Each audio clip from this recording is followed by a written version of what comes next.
Kisah Nabi Adam alaihi salam. Setelah Allah menciptakan alam raya dan menyempurnakannya, bumi telah menjadi hijau, dipenuhi hutan belantara.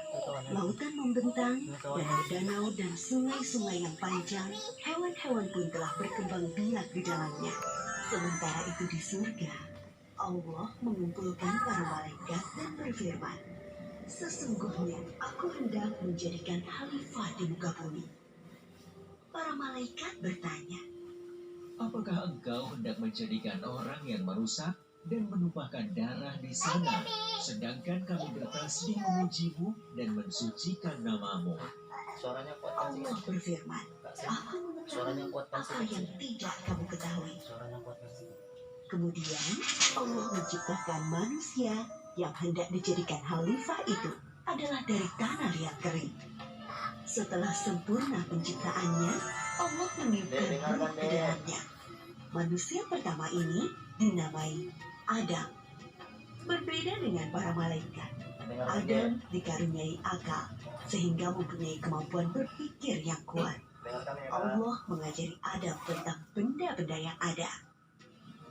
Kemudian Allah memperkenalkan Adam kepada penghuni surga dan berkata kepada malaikat, "Sebutkanlah benda-benda ini." Para malaikat tidak bisa menyebutkan benda-benda itu. Lalu Allah menyuruh Adam menyebutkan benda-benda itu, dan Adam bisa menyebutkan semuanya. Allah berfirman, "Sujudlah kamu kepada Adam." Maka semua malaikat tersungkur sujud kepada Adam untuk menghormatinya.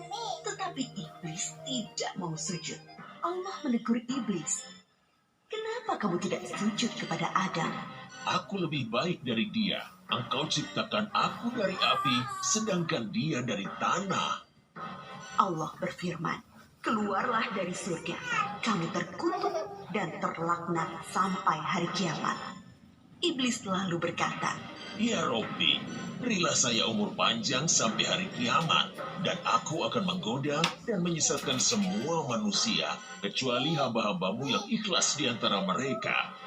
Allah berfirman, "Kamu diberi umur panjang sampai hari yang ditentukan. Sesungguhnya kamu tidak bisa menjerumuskan hamba-hambaku. Yang mengikutimu hanya orang-orang yang sesat." Adam tinggal dengan bahagia di surga. Kemudian Allah menciptakan Hawa, wanita pertama dari tulang rusuk Adam. Semakin bahagia, Adam dan Hawa tinggal di surga. Semua serba ada dan indah luar biasa. Makanan lezat berlimpah, baju beraneka dan indah, istana megah, sangat nyaman untuk tempat tinggal. Mereka bebas berjalan-jalan ke seluruh penjuru surga yang teramat luas dan indah. Allah hanya melarang mereka berdua mendekati sebatang pohon. Adam dan Hawa patuh terhadap larangan itu. Mereka tidak pernah mendekati pohon terlarang itu. Iblis yang mendengarkan larangan itu langsung menyusun rencana. Dia berusaha sekuat tenaga dan menggerakkan segenap pikiran untuk menjerumuskan Adam dan Hawa agar melanggar larangan Allah. Allah yang Maha Tahu memperingatkan Adam dan Hawa, "Hai Adam, setan itu adalah musuhmu dan juga musuh istrimu. Berhati-hatilah, jangan sampai dia mencelakakan kalian dan mengeluarkan kalian dari surga."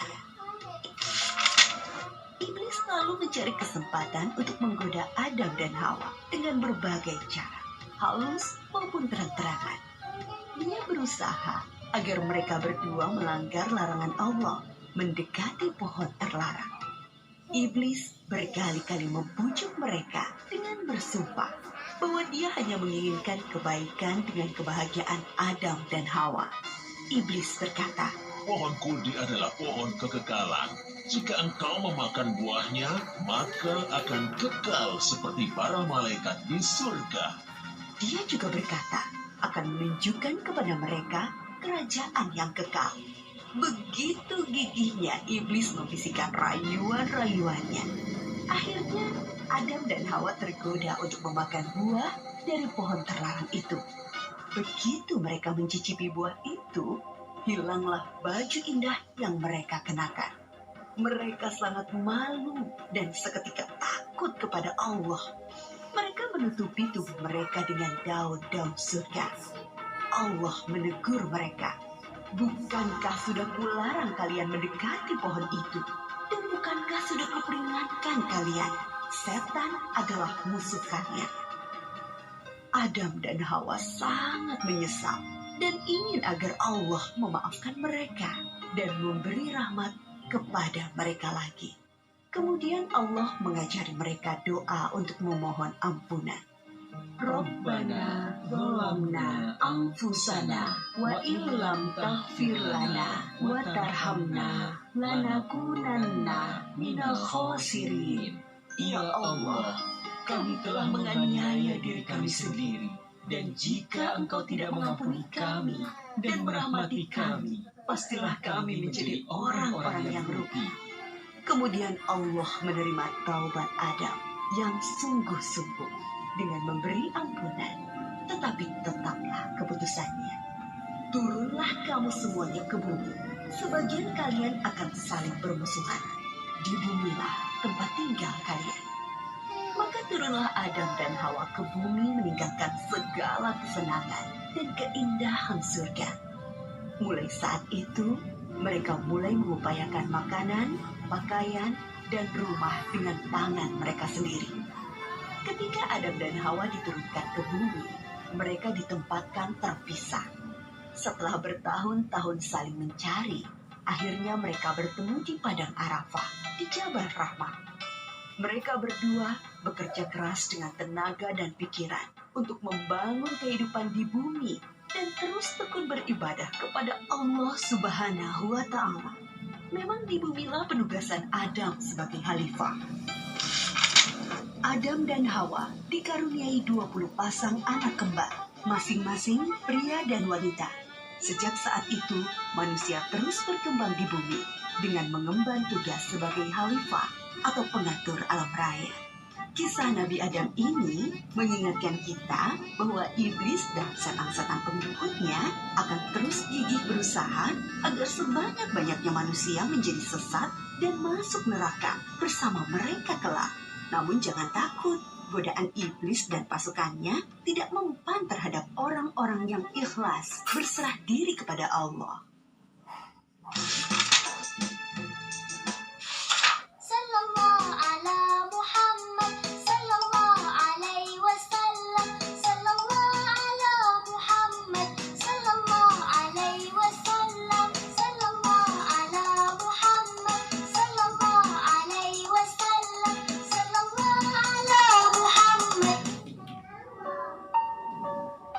Kisah Nabi Idris alaihissalam dan mukjizatnya.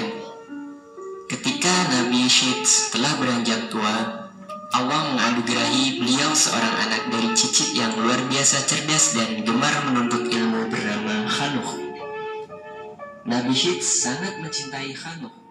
Masa tuanya dihabiskan dengan mengajarkan sahifah kepada Khanuk. Silsilah Khanuk secara lengkap adalah Khanuk bin Yarik bin Mahlail bin Ina bin Anushi bin Syeds bin Adam alaihissalam. Menurut kitab tafsir, Nabi Idris hidup 1000 tahun setelah Nabi Adam alaihissalam wafat. Khanuk sangat gemar menuntut ilmu. Rasa ingin tahunya akan segala sesuatu sangat besar. Khanuk juga anak yang penurut dan taat kepada Allah. Guru utamanya adalah Nabi Syeds alaihissalam. Karena kelebihannya ini, maka Khanuk diberi gelar Nabi Syeds dengan nama Idris. Engkau luar biasa, nak. Allah menganugerahimu semangat belajar yang tinggi. Kau layak dipanggil Idris, ujar Nabi Syeds sambil tersenyum. Suatu ketika Idris bertanya kepada Nabi Syeds tentang Bani Qabil yang merupakan anak keturunan Nabi Adam dan Siti Hawa. Nabi Syeds bertanya, "Mengapa engkau tertarik dengan anak keturunan Qabil, nak?" "Mereka golongan yang sangat ingkar, kakek. Mereka terkenal suka menyembah api dan sangat sering berbuat kejahatan. Aku ingin berdakwah kepada mereka," kata Idris dengan bersemangat. Nabi Syeds tersenyum. Kemudian beliau mulai menceritakan hal ehwal kisah Qabil dan Habil. Kedua kakaknya yang merupakan sepasang anak kembar dari ayah Nabi Syeds, Nabi Adam alaihissalam. Bagaimana terjadinya perbuatan mungkar dan ingkar dari Qabil kepada Allah dengan membunuh Habil? Nabi Syed juga menceritakan bagaimana beliau berusaha mendakwahi Qabil dan keturunannya dan mengajak kembali kepada Allah. Akan tetapi, karena Qabil menolaknya, maka Nabi Syed pun terpaksa memeranginya. Mendengar itu, Idris berjanji akan berjuang kembali menegakkan agama Allah di kalangan Bani Qabil. Kisah Nabi Idris alaihissalam diceritakan dalam Al-Quran pada surah Maryam ayat 56 dan 57 yang artinya, "Dan ceritakanlah Muhammad kisah Idris di dalam kitab Al-Quran. Sesungguhnya dia seorang yang sangat mencintai kebenaran dan seorang nabi, dan kami mengangkatnya ke martabat yang paling tinggi." Quran Surat Maryam ayat 56 sampai 57. Mukjizat Nabi Idris alaihissalam. Nabi Idris alaihissalam merupakan Nabi Allah yang memiliki mukjizat yang diberi karunia keilmuan yang sangat luar biasa. Berikut ini adalah beberapa bidang keilmuan yang dimiliki oleh Nabi Idris alaihissalam sebagai mukjizatnya. Mukjizat yang pertama adalah Nabi Idris alaihissalam mampu menulis dan membaca. Jika melihat riwayat sejarah manusia, maka Nabi Idris alaihissalam merupakan seorang nabi yang pertama kali bisa dan pintar menulis serta membaca. Di saat belum ada manusia yang mampu membaca menulis, Nabi Idris alaihissalam telah diberikan mukjizat tersebut.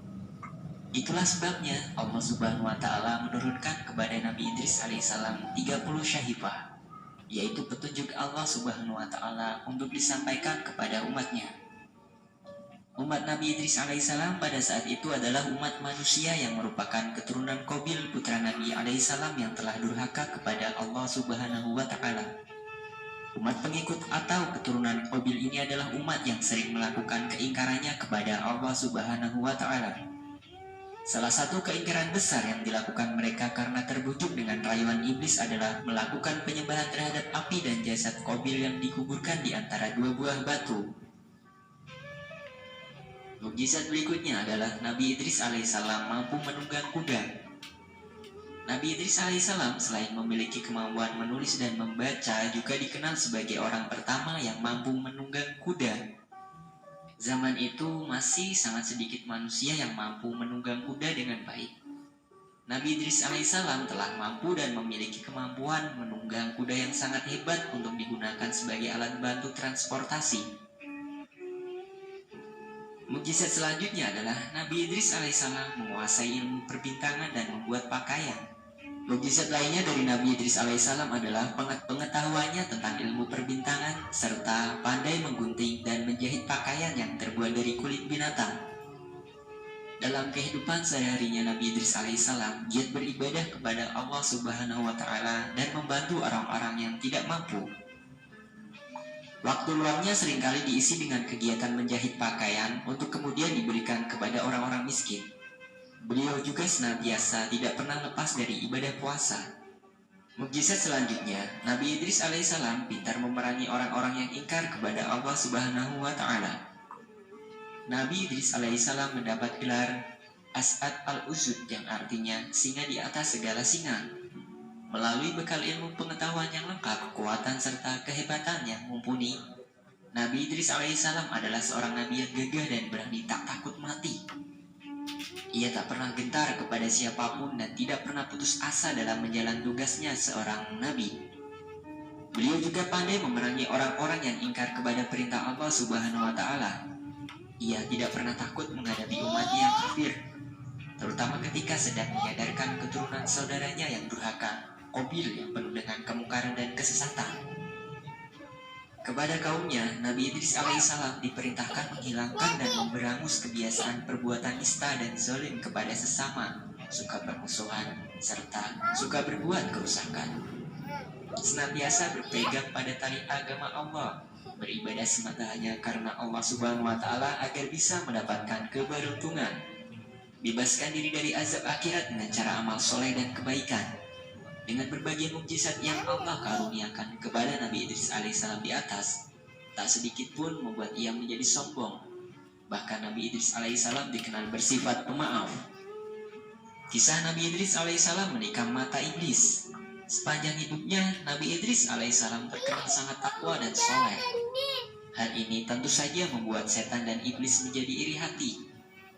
Dikisahkan, pada suatu hari, Nabi Idris alaihissalam sedang menjahit baju sambil duduk. Sekonyong-konyong tanpa jelas arah datangnya, muncul seorang pria di depan pintu rumahnya dengan memegang telur di genggaman tangannya.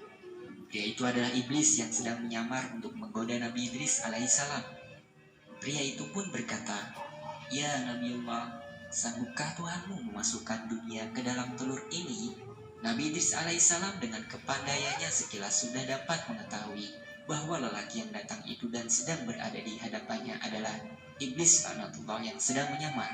Nabi Idris alaihissalam berkata, "Kemarilah, dekatlah denganku dan tanyalah yang engkau inginkan." Iblis menduga bahwa ia telah mampu menyamar dengan baik dan menipu Nabi Idris alaihissalam. Kemudian iblis pun mendekati Nabi Idris alaihissalam dengan perasaan senang karena menyangka penyamarannya tidak diketahui oleh Nabi Idris alaihissalam. Iblis berkata, "Bisakah Tuhanmu memasukkan dunia ke dalam telur ini?" tanya iblis. Nabi Idris alaihissalam pun menjawab dengan penuh keyakinan, "Jangankan memasukkan dunia ke dalam telur sebesar ini, memasukkannya ke dalam lubang jarumku ini pun Tuhanku berkuasa melakukannya," jawab Nabi Idris alaihissalam. Dengan secepat kilat, Nabi Idris alaihissalam langsung menusukkan jarumnya ke mata iblis tersebut dan mengenai matanya. Iblis pun seketika menjadi kesakitan dan sangat terkejut. Tidak menyangka bahwa Nabi Idris alaihissalam ternyata mengetahui penyamaran dan tipu dayanya. Mata iblis pun menjadi buta dan seketika langsung lari tunggang langgang hingga menghilang dari pandangan Nabi Idris alaihissalam. Kisah Nabi Idris alaihissalam yang diangkat ke surga. Setiap hari, malaikat Israel dan Nabi Idris beribadah bersama. Suatu kali setelah beberapa kali sebelumnya mengeluarkan permintaan yang sama, kali ini Nabi Idris pun kembali mengajukan permintaannya. "Dapatkah engkau mengantarkan saya melihat surga dan neraka?" "Wahai Nabi Allah, lagi-lagi permintaanmu aneh," kata Israel. Setelah malaikat Israel memohon izin kepada Allah, dibawanya Nabi Idris ke tempat yang ingin dilihatnya. "Ya Nabi Allah, mengapa ingin melihat neraka? Bahkan para malaikat pun takut melihatnya," kata Israel. "Jujur saja, saya sangat takut sekali akan azab Allah itu. Mudah-mudahan setelah melihatnya, iman saya menjadi lebih tebal," jelas Nabi Idris alaihissalam. Waktu mereka sampai ke dekat neraka, Nabi Idris langsung pingsan. Penjaga neraka adalah malaikat yang sangat menakutkan. Ia menyeret dan menyiksa manusia-manusia yang durhaka kepada Allah semasa hidupnya. Nabi Idris tak mampu melihat begitu banyak siksaan yang menimpa manusia dan sangatlah mengerikan. Kobaran api neraka yang sangat dahsyat, bunyi gemuruhnya yang sangat menakutkan. Tiada satupun pemandangannya lebih mengerikan dibanding tempat ini. Dengan tubuh lemas, Nabi Idris meninggalkan tempat yang mengerikan itu. Kemudian Israel membawa Nabi Idris ke surga. "Assalamualaikum," kata Israel kepada malaikat Ridwan, malaikat penjaga pintu surga yang sangat tampan. Malaikat Ridwan yang tampan itu tampak selalu berseri-seri dengan dihiasi senyum yang sangat ramah. Setiap yang melihatnya pasti akan senang. Sikapnya amat sopan dan disertai sikap yang penuh dengan kelembutan. Ia mengajak para penghuni surga untuk masuk ke tempat yang sangat mulia tersebut. Nabi Idris seketika nyaris pingsan karena melihat keindahan yang sangat mempesona dari isi surga.